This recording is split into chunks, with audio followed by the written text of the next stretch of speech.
আমার পিছনে কিন্তু ফেনী নদী দেখা যাচ্ছে মনে নাকি ক্যামেরায়। এই ফেনী নদীতে কিন্তু গতকালকে একটি শিশু ভেসে যায়, এখনো কিন্তু তাকে খুঁজে পাওয়া যায়নি।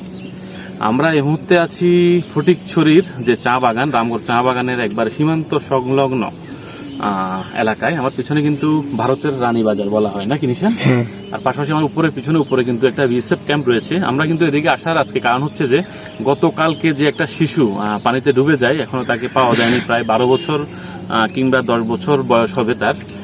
তাকে কিন্তু কালকে থেকেই খোঁজাখুঁজি করছে ফায়ার সার্ভিসের ডুবুরি দল, পাশাপাশি সাধারণ অনেক মানুষ। তারা কিন্তু পাচ্ছে না সেই শিশুটিকে। আজকে আমরা দেখতে আসছিলাম আমি আর নিশান।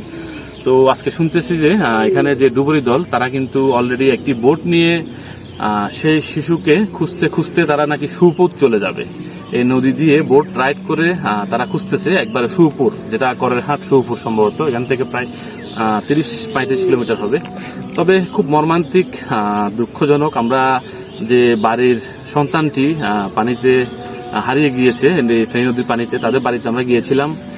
সেখানে কান্নাকাটির যে অবস্থা দেখে খুব খারাপ লাগছে। আমি এটা ভিডিও করিনি, কারণ স্বাভাবিক এটা ভিডিও করা উচিত না। তবে এখন যে বর্ষার সিজন, যারা নদীর পাড়ে বসবাস করেন, পাশাপাশি লেক, অনেক বড় পুকুর রয়েছে, তারা কিন্তু সাবধানতা অবলম্বন করা উচিত। কারণ অনেকে ছোট ছোট শিশু থাকে, তারা কিন্তু দুষ্টমের ছলে কিন্তু নদীতে নেমে যায়। যারা গার্ডিয়ান, অভিভাবক, তারা কিন্তু খেয়াল করে না। এই ঘটনাটা কিন্তু এরকম। আর এটা এতটা মর্মান্তিক, এই শিশুটি নাকি ফেনী থেকে আসছে, তার নানা বাড়ি না, সম্ভবত একটা রিলেটিভ আত্মীয় বাড়িতে আসছে। তার কারণ হচ্ছে যে ফেনীতে বন্যায় ভেসে যাবে আগের বছরের মতো এমন একটা আতঙ্ক ছিল, তাই এখান থেকে তারা নিরাপদে এখানে আসছে। এখানে এসে শিশুটাকে হারাই ফেলছে।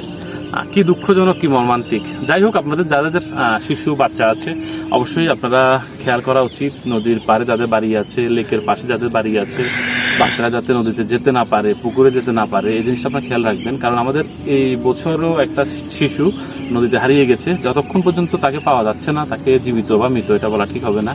এর আগের বছরও কিন্তু এই নদীতে মাছ ধরতে এসে বাদশা নামে মনে একটা ছেলে নাকি জাল নিয়ে তোর ইয়াতে নাকাবা বাড়ি, সেও মারা গেছে। আগের বছর একটা না দুইটা মারা গেছে আর একটা পিলাকে। তো এই ফেনী নদীতে কিন্তু প্রতিবারই যখন বর্ষা বৃষ্টি হয় তখন কিন্তু এরকম ঘটনা ঘটে থাকে। এই জন্য আমাদের সাবধানতা অবলম্বন করতে হবে। যাদের শিশু, পাশাপাশি পরিবার, বারবার বলছি, নদীর পাড়ে বসবাস করেন, তাদের অবশ্যই খেয়াল রাখতে হবে শিশুদের প্রতি। তো আমরা ঘুরতে ঘুরতে এই বোট দেখার জন্য এতটুকু দূরে চলে আসছি, সেই ভারতের রানীর বাজারের সাথে। এখানে সামনে চা বাগান। এই বোটটি আমরা পাইনি, কিন্তু অনেকের কাছে অনেক কাহিনী শুনতেছি। যাই হোক, এই আর্তনাদ পরিবারের দেখে খুব খারাপ লাগছে। শিশুটি যেভাবে হোক উদ্ধার হোক, তার মায়ের কাছে ফিরে আসুক, এটাই। আপনারা সাবধানে থাকবেন, ভালো থাকবেন।